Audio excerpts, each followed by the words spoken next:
Hello, young friends. This is Chai with Current, your unique guide to prepare for civil services examinations and all other kinds of entrance examinations. I think you might have noticed that the environment and the milieu this time is slightly different. I have fractured my left shoulder in two places, so I am in the hospital getting ready for surgery tomorrow. बीमारी तो सबको आती रहती है, ये कोई नई बात नहीं है, लेकिन बीमारी से मुझे एक चीज याद आया कि एक टर्म है called BIMARU states. I think all of us know that most North Indian Hindi speaking belt used to be defined as BIMARU state, और उसका तो सबसे चरम अहम उदाहरण है Bihar. Now Bihar is going for assembly elections. A lot of parties are involved. There are two coalitions involved, NDA and Mahagathbandhan. But very frankly, let me ask you young viewers, and many of you would be from Bihar, क्या बिहार को कोई फर्क पड़ेगा चाहे ये वाली alliance जीते या वो वाली अलायंस जीते? Let me give you some facts and data. The per capita income of Bihar is 58,000 rupees per year. The per capita income of Tamil Nadu, Karnataka and other states is 3,50,000 per year. Look at the gap. Per capita income of Tamil Nadu is about 6 times more than that of Bihar, right? And that is a classic case of underdevelopment. इससे भी और चिंताजनक बात है, after independence, the per capita income, let's say till 1991, was 50% of India's national per capita income average.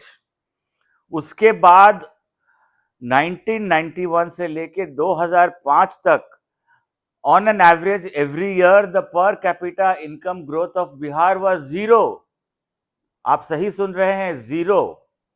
और ये वो दौर था जब इकोनॉमिक रिफॉर्म्स के कारण इंडियन इकोनॉमी बहुत तेजी से आगे बढ़ रही थी.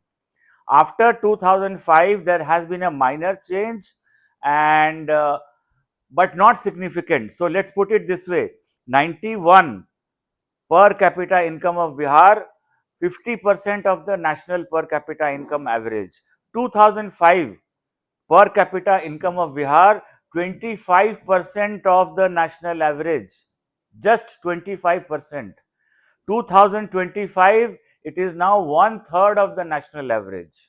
So just imagine the gap between not just Bihar and Tamil Nadu like states, but the gap between Bihar and the rest of India on an average also. So really frankly, अगर इस हाल में बिहार है तो क्या कोई फर्क पड़ेगा कि कौन सा गठबंधन या कौन सा अलायंस जीता? Because the basic crisis of Bihar is that it is simply not growing. और ये बात भी आप ध्यान से सुन लीजिए कि you can not write off a state and see कि यार ये तो गरीब राज्य है, ये हमेशा से गरीब रहेगा, whereas states like Gujarat, Maharashtra, Tamil Nadu, Uttarakhand, Karnataka, Andhra, Telangana will keep growing. ये बात नहीं है. Data and recent history suggest that even very poor states can dramatically improve their fortunes. आप उड़ीसा की बात ले लीजिए. In 2000 AD, Odisha and Bihar were competing with each other to be the most poor state of India. ये हाल था. Now look at the data of recent times. The per capita income of Odisha is now slightly higher than the per capita income of India on an average. Just imagine, 25 साल में बिहार के ही level पे था ओडिशा तब, और वहां से लेके now the per capita income of Odisha has gone beyond the national average, which means the per capita income of Odisha now is more than 3 times that of Bihar. So ऐसा नहीं है कि very very poor states can not change. ये बहुत ही चिंता का विषय है. एंड आई थिंक आप जो युवा पीढ़ी हैं, you should try and think about it. If Odisha can do it, why can not Bihar? और ये आप लोग सोचिए, because you are the future generation. If anyone can change the fortunes of Bihar, it is youth like you. Thank you so much, and please do subscribe to Chai with Current.